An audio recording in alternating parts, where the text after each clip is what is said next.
Soulcaster.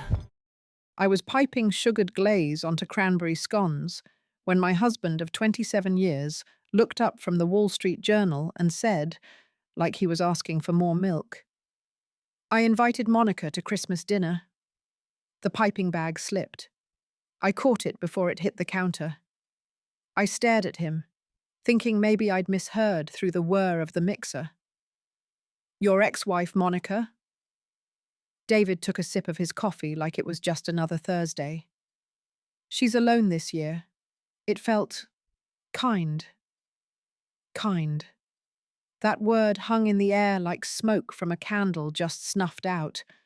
Not necessary, not appropriate. Kind. A word that's safe when you don't have to sit in its consequences. I placed the tray down, deliberately. I didn't ask another question, didn't protest, didn't throw the scones in the trash like a woman in some soap opera meltdown. I just nodded, smiled slightly, and finished baking while he rattled on about Monica's recent career change and how resilient she'd been after the divorce. Their divorce, not ours. I smiled through it all like the woman I've trained myself to be.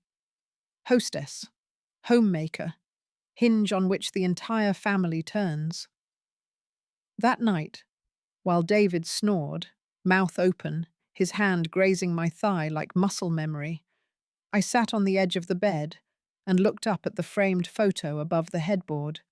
The five of us at Hilton Head, 10 years ago, our youngest still wearing braces.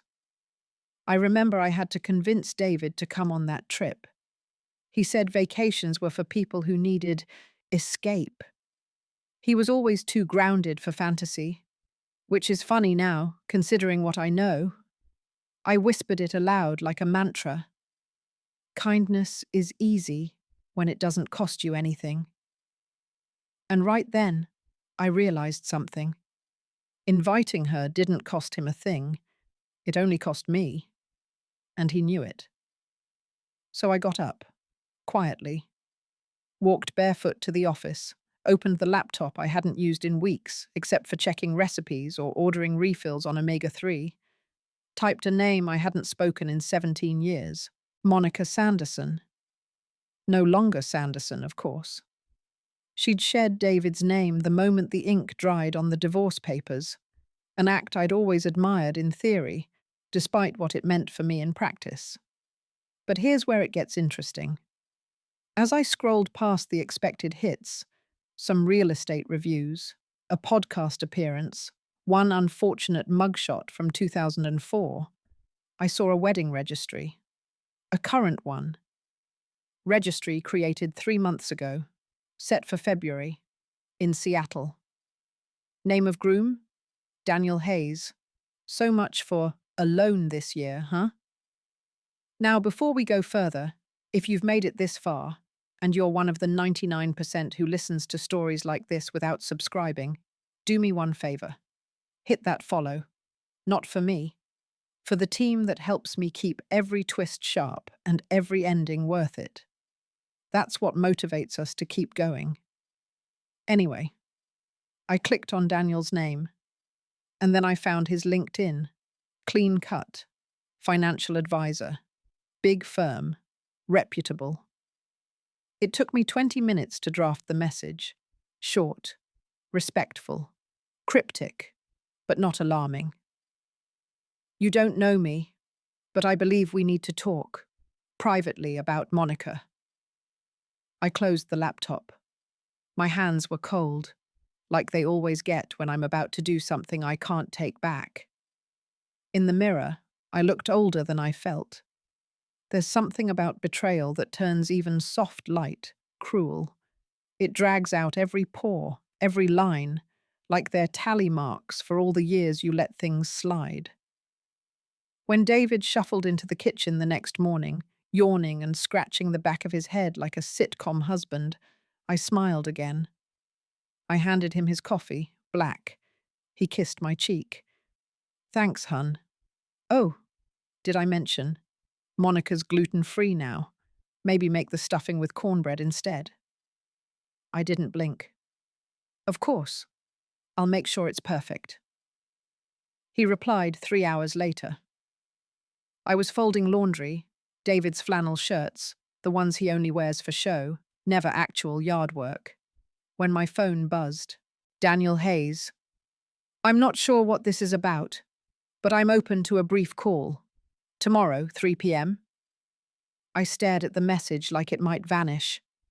A part of me had assumed he wouldn't answer, that he'd write me off as spam, or worse, a jealous ex-wife playing games. But he didn't.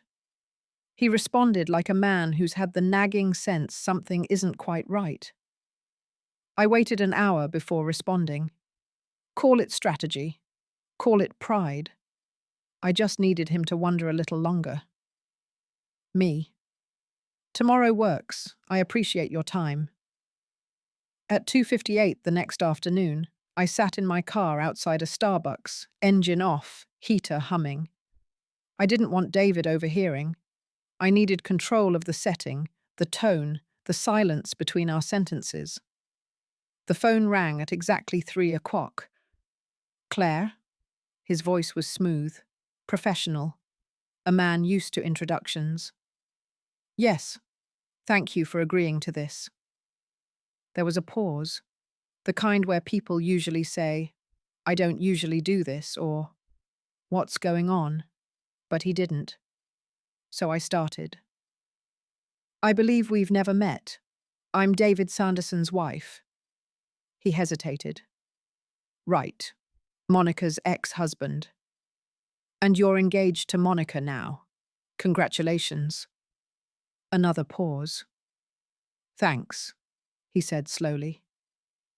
I'll be brief, I continued. Your fiancé is scheduled to attend Christmas dinner at my home. My husband invited her, without telling me, until after the invites were out and the ham was already thawing. She's attending your... His voice trailed off.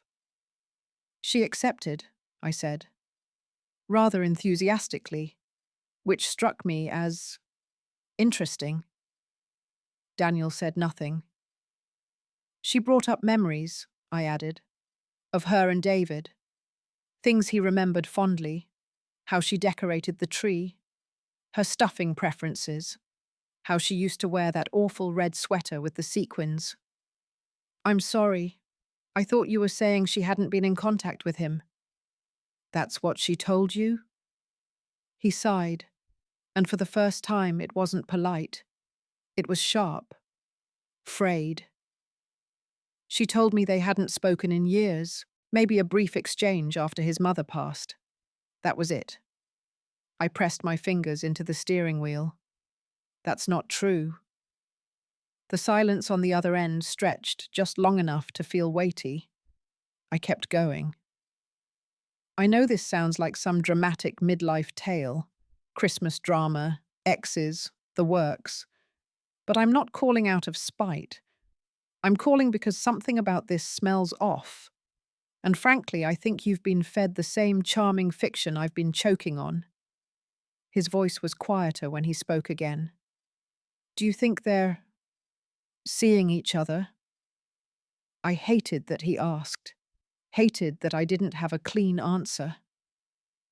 I don't know, yet. But if there's one thing I've learned from being married to David Sanderson, it's that he never does anything without a reason. Daniel exhaled, slowly. She travels a lot. I don't ask questions. Maybe that was naive. I smiled, though he couldn't see it. We're all naive when we think we're chosen. There was another silence, but this time it wasn't heavy. It was co-conspiratorial, something shifting. Would you be open to meeting? He asked. I thought you'd never ask. We settled on a small cafe between our cities. Neutral ground, next Tuesday, 2 days before Christmas. Plenty of time to smile through carols and hors d'oeuvres before anything detonated.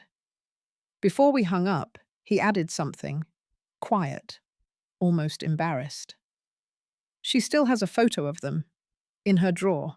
She said it was for closure. I believed her. I shook my head. Closure doesn't usually involve stuffing recipes and family albums.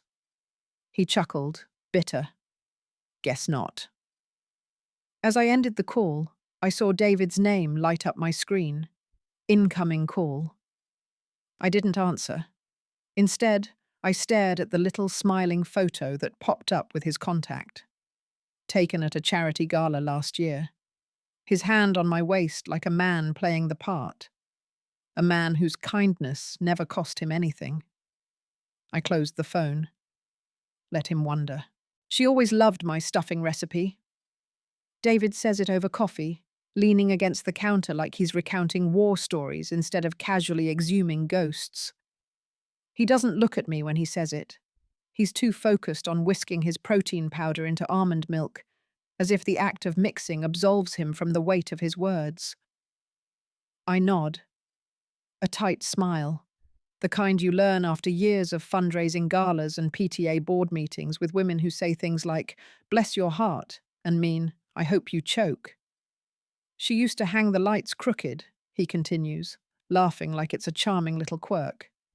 Said the imperfection made it more festive. I load the dishwasher. She had terrible taste, I say lightly, wiping my hands on a dish towel. Still does, from what I've seen. He doesn't flinch. Maybe he didn't catch it. Maybe he's trained himself not to. Every day since that call with Daniel, David has brought up Monica in some form. Not enough to sound suspicious. Just enough to make me feel like a third party in my own marriage. He doesn't say her name in reverence exactly. It's subtler than that. Like he's trying to remind me, us, of something lost. Something his. I saw the cutest sweater at Nordstrom the other day, I offer suddenly, flipping the script. Soft pink, Angora. Reminded me of Rachel, actually. Our daughter. 29. Newly married. Not Monica. David blinks. Hmm? I smile wider. Never mind. I'll see if they still have it. He nods, distracted. His phone buzzes. He checks it with a glance, hides the screen out of habit.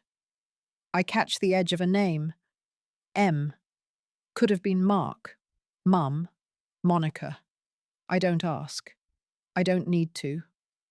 Instead, I dry my hands and walk upstairs. Close the door to the guest bedroom, the one Monica will sleep in if she dares to stay over, and pull out my grandmother's china from the armoire. Bone white, gold trim, delicate without being fragile. I set the dining table slowly, one plate at a time. 7 place settings: me, David, Rachel and her husband, our son Matt and his girlfriend, and of course, Monica. There's no place for Daniel. Not yet. I leave one extra plate tucked behind the kitchen door. A silent invitation. Or a warning. Then I pull out my phone. Claire. Confirmed. She'll be here at 5 p.m. A minute later. Daniel. I'll be there at 5:15. I read it twice. Not 5 o'clock. Not 5:30. 5:15. The precision tells me everything. He's not coming for small talk. He's coming for answers. Downstairs, I hear David in the living room, playing Christmas music on the Bluetooth speaker. Nat King Cole's voice rolls through the floorboards, chestnuts roasting on an open fire. He hums along. I wonder if he ever sang to Monica. Back in the kitchen, I prepare the sweet potato casserole. The one with the toasted marshmallows on top. Rachel's favorite. I mash the potatoes with slow, circular pressure, like each rotation grinds something out of me. The doorbell rings. It's the florist, white lilies and pine sprigs, my usual centerpiece. I sign without a word and arrange them myself, trimming each stem with deliberate care. One lily droops slightly. I leave it in. Let the imperfection make it festive. I print out place cards in cursive script. Monica's name is first. I position it directly across from mine. Let her look at me all evening and wonder what I know. Let David sweat. Later that night, David joins me in the kitchen and slides his arms around my waist. "You've outdone yourself again," he murmurs into my neck. I rest my hands on the counter, unmoving. "I try," I say. "Some things are worth getting right." He kisses my cheek. I hope she appreciates this. I turn. "Monica?" He shrugs. "I just mean, it's not easy for her, you know. Holidays can be tough alone." My voice is syrupy. "Oh, she won't be alone." He pauses. "What?" "She'll have us," I say quickly, brushing past him to check the rolls. The timer dings. Outside, the lights David strung across the eaves blink too fast, too bright. Monica used to prefer warm, still lights. He said so himself. This year, I chose blinking blue and white. They look colder, cleaner. Christmas Day arrived dressed like it always does, too brightly for how tense my house felt. Candlelight flickered along the dining room mantel, catching in the glass ornaments I'd arranged just so. The ham glistened under its honey glaze, rosemary scent threading through the air. Bing Crosby crooned softly in the background, a nostalgic lull meant to lull us all into false comfort. At 4:58 p.m., I heard the crunch of tires on the frosted driveway. David straightened his sweater collar in the hallway mirror. "That must be her," he said, trying to sound casual and failing miserably. I gave him a tight smile and walked toward the door before he could. I opened it, and there she was. Monica, draped in a deep green velvet dress that was very aware of its elegance, hair swept up in a way that said, I didn't try too hard, even though every strand was lacquered into place. A tasteful gold necklace dipped into her collarbone, like punctuation on a sentence I hadn't asked to read. "Claire," she said, with that slow, breathy tone women like her master in their 30s and weaponize in their 50s. "You look lovely." "You're kind," I replied, stepping aside. "Come in before the wine chills too much." David was already approaching from the den, a little too eager, a little too boyish in that way he gets when he forgets he's not 25 anymore. Monica kissed him on the cheek. "You haven't changed." He laughed. "Neither have you." That part, I agreed with. Monica hadn't changed. She was still a walking memory made flesh, and she knew it. I handed her a glass. "Pinot or Chardonnay?" She considered. "Pinot." "Of course." David offered to take her coat, faux fur, dramatic, theatrical, and she handed it off with a smile, revealing a delicate gold watch on her wrist. Not an Apple Watch. A statement. She wasn't here to text. She was here to be seen. The others were due any minute, Rachel and Mark running late because their dog needed last-minute attention, Matt texting from the road that traffic was crawling, which meant I had Monica all to myself for a good 10 minutes. She wandered, glass in hand, trailing a perfectly practiced finger along the edge of our sideboard. "Still have the same china," she murmured. "It holds up," I replied, sipping. When I returned from the kitchen with the hors d'oeuvres, stuffed mushrooms, and those ridiculous snowflake napkins I always swore I'd throw out, she was seated in the living room, flipping through the family photo album. The album. The one David pulled out from the guest room 2 days ago, claiming he was feeling sentimental. I hadn't touched it in years. Hadn't even remembered we had it, honestly. But there she was, turning pages like she was cataloguing old possessions. Laughing softly at a photo of David grilling in a hideous Hawaiian shirt, pointing at one of Rachel as a toddler smearing frosting on her cheek. I didn't flinch. Cute, I said, setting the tray down. Those were good years. Hard to believe how young we all looked. She glanced up, gauging me. Time flies. Not always forward, I said smoothly. She blinked. I smiled. You look rested. Seattle must suit you. Her mouth tightened just enough to be interesting. It does. I checked my watch. 4:59 p.m. She shifted on the couch, legs crossed delicately, sipping her wine. The kind of performance you'd expect from someone attending their own coronation. I wondered if she imagined this was the start of something. A rekindling. A callback to a play no one else had auditioned for. David appeared behind me with a fresh log for the fire, eyes darting toward the room like he wanted to memorize the scene. He was too relaxed, too certain. I topped off Monica's wine, poured a glass for myself, and sat across from her, knees uncrossed, shoulders relaxed. I didn't need to pose.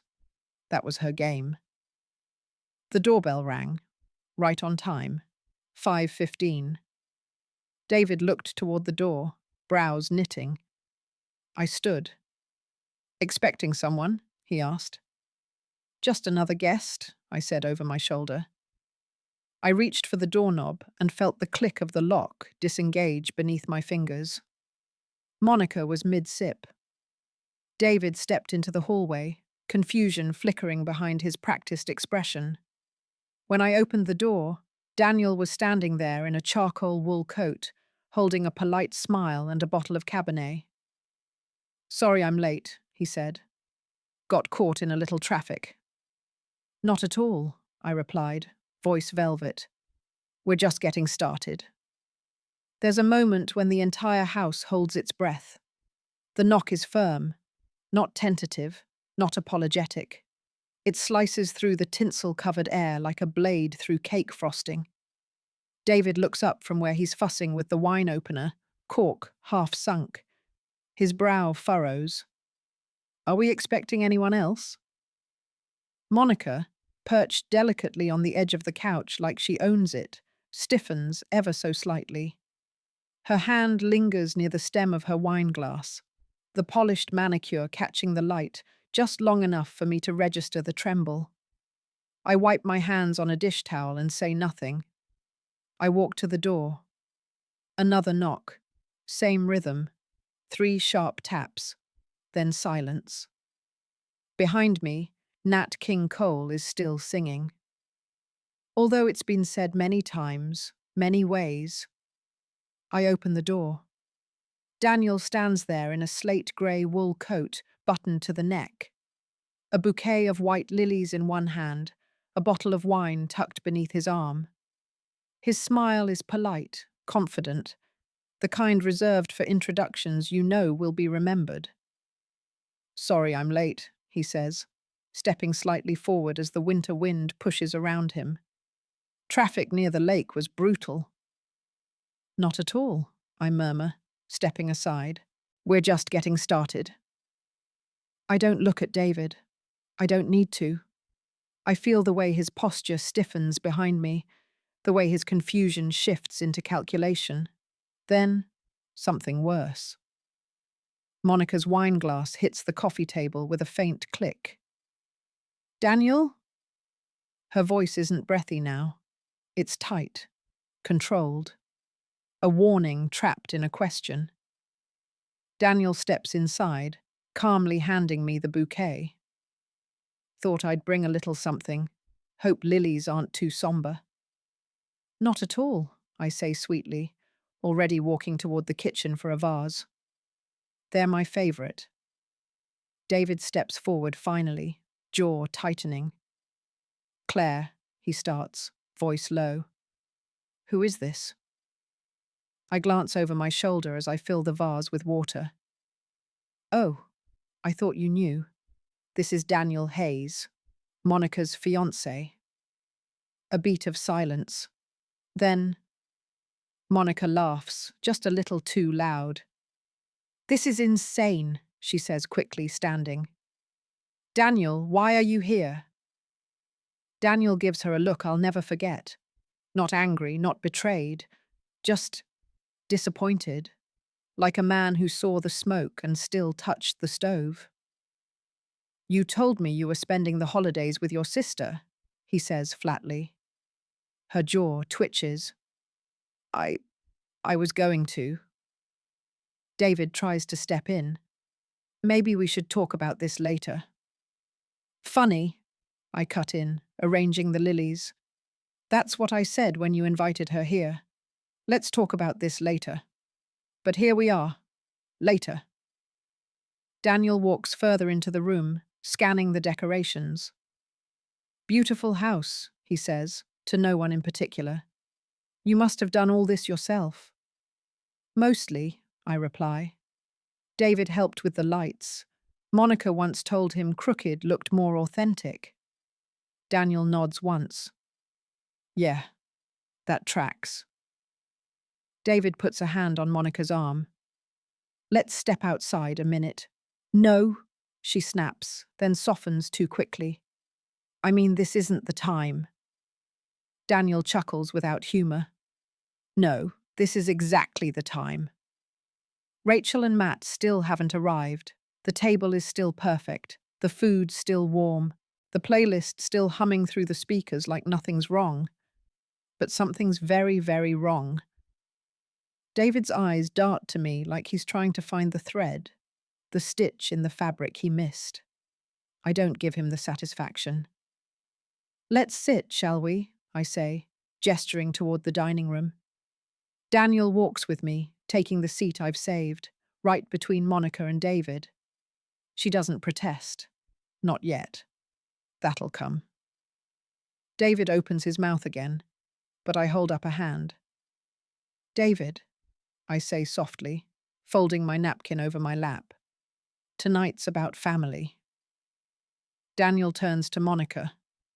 So I guess the question is, which one? We sit. All of us.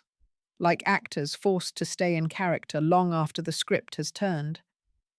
David at the head of the table, knife too sharp, smile too rehearsed. Monica to his left, eyes trained firmly on her plate, her fork barely tapping the edge of the salad.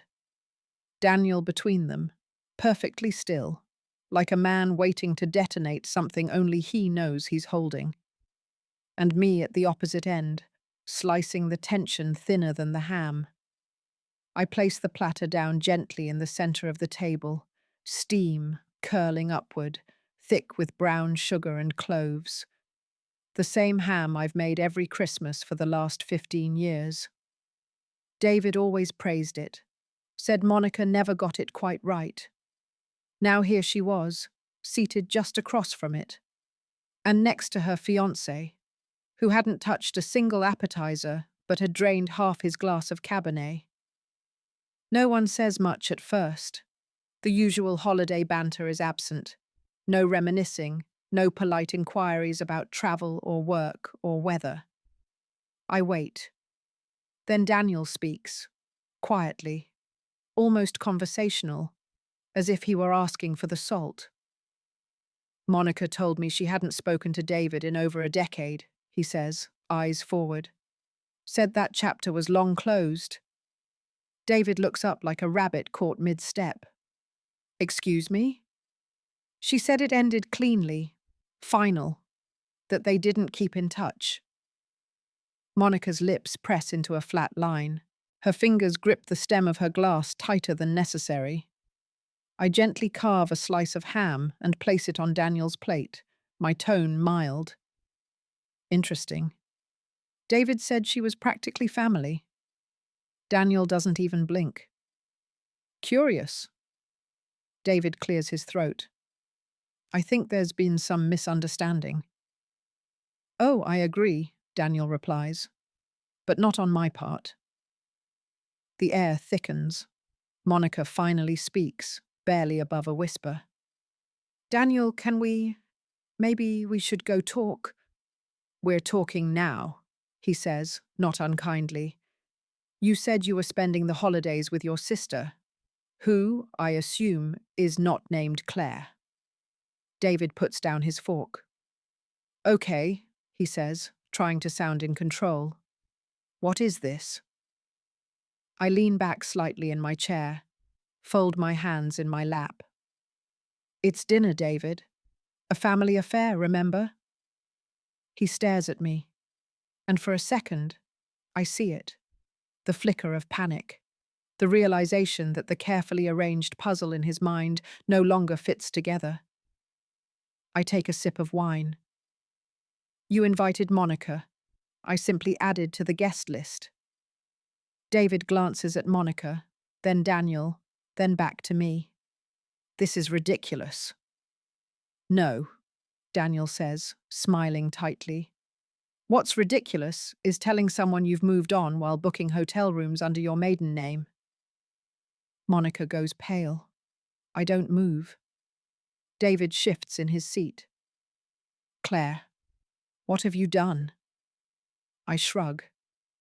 I asked a few questions. Seems I wasn't the only one with doubts. Monica opens her mouth, then closes it. Her eyes flicker toward Daniel, then David, then me. A trapped animal sizing up 3 walls and no exit. You were in Charleston, Daniel says, his voice like ice now. In April, during our engagement weekend. David swallows. It wasn't. Look, that wasn't what it seemed.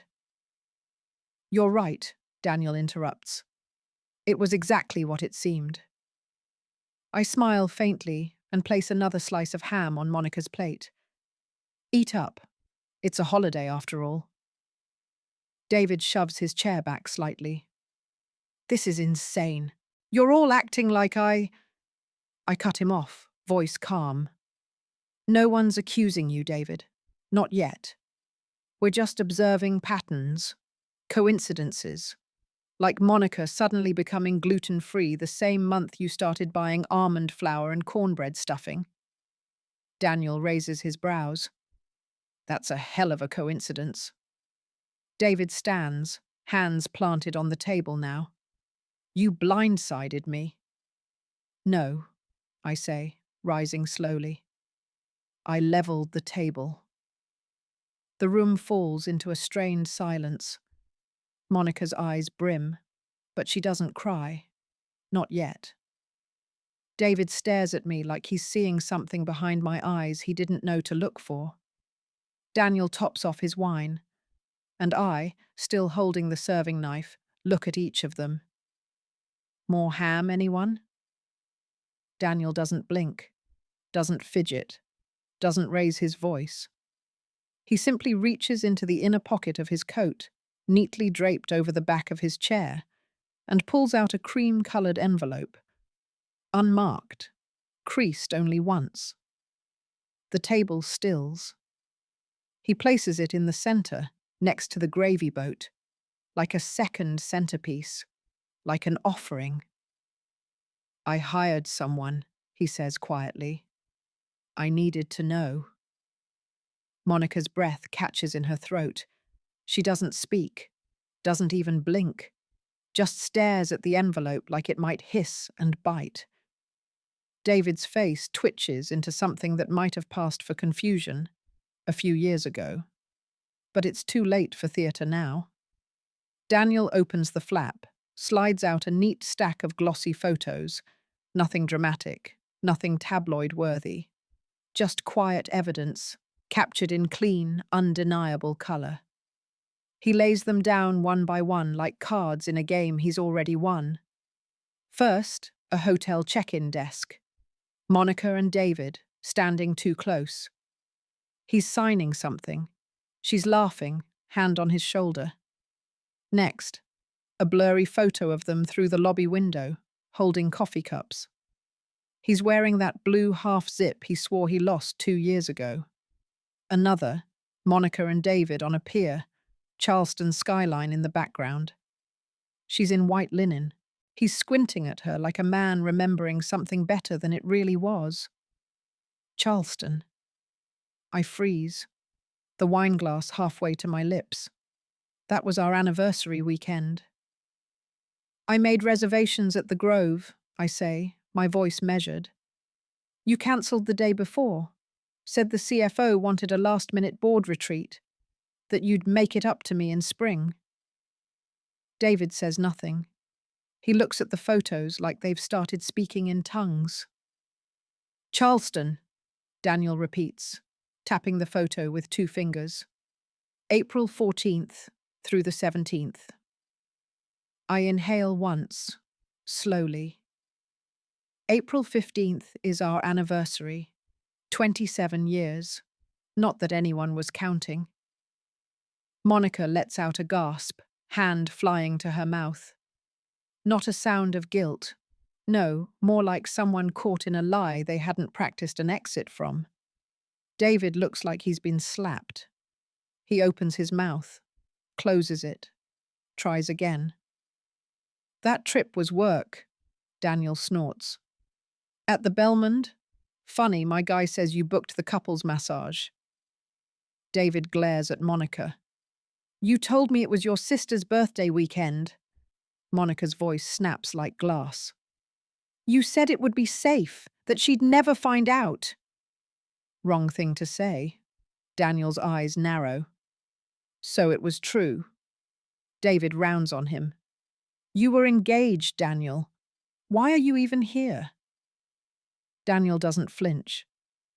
Because I believed her when she said she was done with you. Because I thought the woman I asked to marry me had enough respect not to crawl back into someone else's bed while we were planning table arrangements.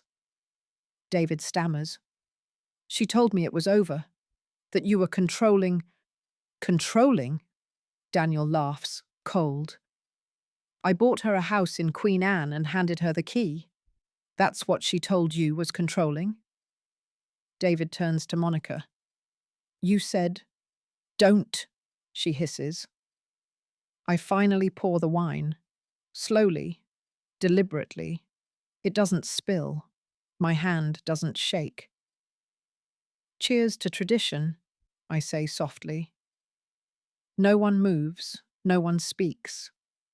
The room is thick with truth now, real truth, the kind you can't walk back from, the kind that doesn't fade when you look away. Monica sits back in her chair like someone unplugged her spine.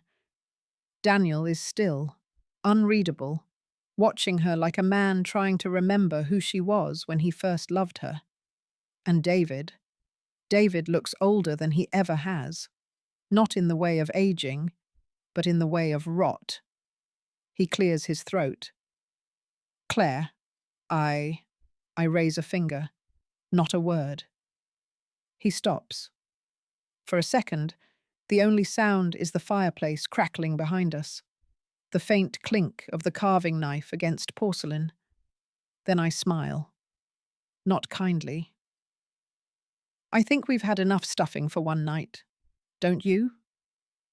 David stands so fast his chair scrapes hard against the floor, a sound that slices through the room like the shriek of a train coming off the rails. You went behind my back, Claire, he says, his voice just short of shouting, the edge of indignation trying to disguise panic. He looks between the photos on the table, Daniel's unreadable face, Monica's crumpled composure, and then lands on me like he's just now realizing I'm the one who arranged the dinner seating and the stage lighting. I don't even look up as I slice into the green beans. Did I? Or did I just catch up? The tension coils in the air like static. Monica makes a sudden move to rise, fumbling with her napkin like it's a life raft. I should probably go, she mutters. This isn't... Daniel's voice is calm, sharp. You told me you were visiting your sister in Vancouver. Monica freezes, slowly sits back down. He doesn't look at her, just refills his wine. David's mouth opens, but no words follow. His hands hang awkwardly at his sides, like he doesn't know what to do with them now that he's not holding the lie. I meet his eyes. Mine are dry, focused. So which of us was the fool? I ask him, keeping my voice even. Me for trusting you, or him for believing her? David finally says it, low. This isn't what you think it is. I let out a soft, bitter laugh. That line should come with a warning label. Do not use on women who already know. Monica's jaw tightens. Claire, I don't. My voice slices through the table like a carving knife. You don't get to play fragile now. She tries again. This isn't the time or place. I slam my wine glass down. Not enough to shatter it, but just enough to make everyone flinch. You made it the place, I snap, finally raising my voice for the first time all evening, when you walked through my door. Silence. Thick. Hot. Pulsing. Rachel and Matt are late. Thank God. David's eyes dart around, looking for an escape route, an ally. He finds none. Monica shifts uncomfortably. Claire, I didn't know Daniel would. Oh, I believe that, I cut in. You didn't expect me to do anything at all, did you? You thought I'd host you like a good little wife. Smile. Pour wine. Pretend not to notice the way you touched the rim of your glass like it was yours. Her face flushes deep red. Daniel finally speaks, slow and measured. You lied to me, he says to her. Repeatedly. About him. About Charleston. About everything. Monica turns to him, eyes glistening now. Daniel, I swear I was going to tell you. When? He asks. Before or after the deposit on the venue cleared? She doesn't answer. David tries again, stepping forward. This is spiraling. Can we just pause? I push back my chair. Oh, now you want to pause. That's rich. He winces. Claire, I cut him off. For months you've been rewriting history, bringing her up in stories she had no place in, feeding me breadcrumbs from a memory you never buried. And I let it happen, because I thought maybe you just needed to feel something. I take a breath, let it settle. But what you needed, David, was permission. He blinks. Permission? To disrespect me. In my house. At my table. With my china. On my anniversary. No one dares speak. Daniel leans back in his chair, arms crossed. I should have seen it sooner, he says to himself. Monica is trembling now, but I don't offer her a tissue. I won't be the woman who comforts the mistress at her own dinner party. I glance at the table. The ham is cold, the stuffing untouched, the centerpiece a mockery of peace. But the truth is finally warm. David sits down again, slowly, like someone taking a seat in a courtroom he didn't know he walked into. Monica stares at the tablecloth like it holds a trap door. And me? I top off my wine. Let them stew. The best meals are served slowly. The room has gone quiet in the way a battlefield does once the smoke settles, when no one's quite sure whether to breathe or duck. David slumped back into his chair, the authority gone from his posture like it leaked out through his spine. Monica is ghost pale, fiddling with the hem of her napkin as if the fabric might offer an escape hatch.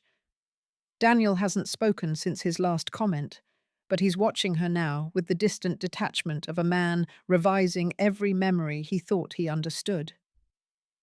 I reach down beside my chair and lift a small box from the floor, wrapped in silver foil. No ribbon, just neat creases and a handwritten tag that says, in clean script, David. He notices it immediately. What's this? He says, voice low, wary. A gift, I say, rising to my feet. One of the few you didn't see coming. I walk over, placing it in front of him with the same calm I used to fold his sweaters. He hesitates, but his curiosity gets the better of him. Slowly, he peels back the wrapping, opens the small box inside. Inside, nestled on dark velvet, is his wedding ring. The one I took off his nightstand 3 weeks ago. The one he stopped noticing wasn't on his hand. For a second, he just stares at it, like it's an artifact from a life he doesn't remember choosing. What is this? He mutters. I fold my hands. Consider it your gift, I say evenly. And your consequence. David swallows hard. You kept it? No, I say. You lost it. I just made sure you noticed. Monica closes her eyes. Daniel leans forward slightly, watching David without blinking. I glance toward him. You didn't deserve this, I tell him and mean it. You didn't deserve to be the collateral damage of someone else's nostalgia. Daniel nods once, solemn. Appreciate you saying that, even if it came a little late. Late is still honest, I reply. And you deserved honesty, if not timing. David shifts in his seat, jaw tight. This is cruel, Claire. I laugh, soft and sharp. No, David. This is Christmas. He stares at me, that wounded look he reserves for moments when he's not the one in control. You wanted to humiliate me. No, I say simply. I wanted to reveal you. There's a difference. The clock on the mantel chimes. 6 o'clock. Rachel and Matt still aren't here. A blessing. They'll come later, and I'll feed them, and we'll open gifts like nothing cracked beneath the tree. Monica pushes back her chair suddenly. I need to go. Daniel stands, blocking her path. Not threatening, just firm. We're not done.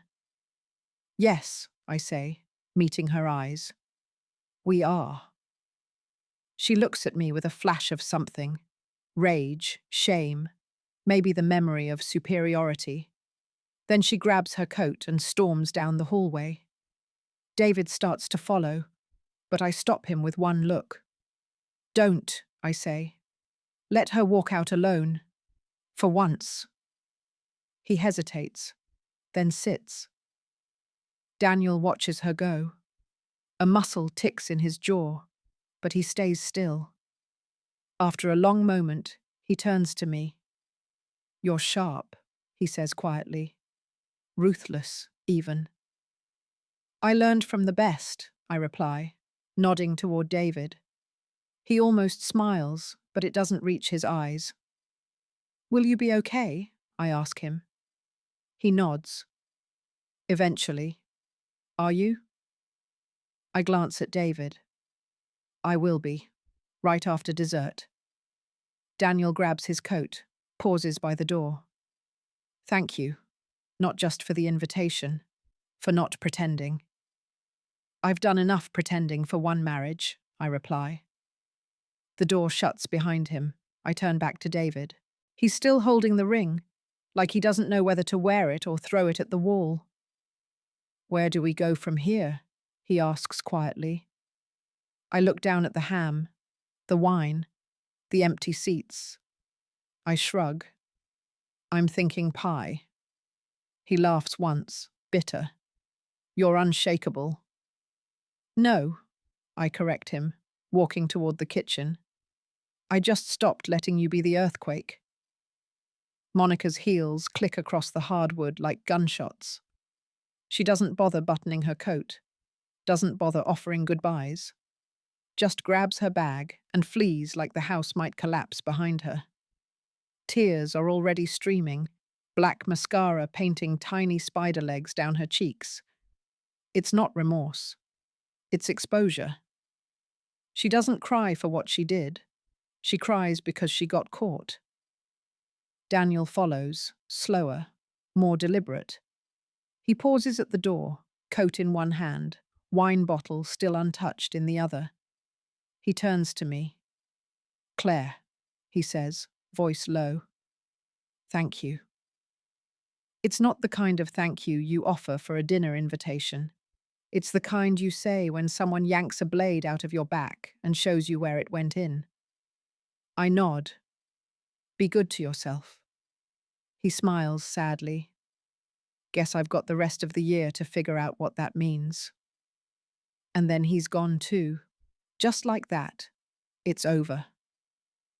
The door clicks softly behind him, and for the first time in hours, the house is still. David stands at the far end of the hallway. The lighting hits him wrong, makes him look smaller than I've ever seen him. Like the shadows have finally noticed him too. He doesn't speak. Neither do I. The table is a war zone of untouched dishes, toppled cutlery, wine glasses with lipstick ghosts. The ham has gone cold.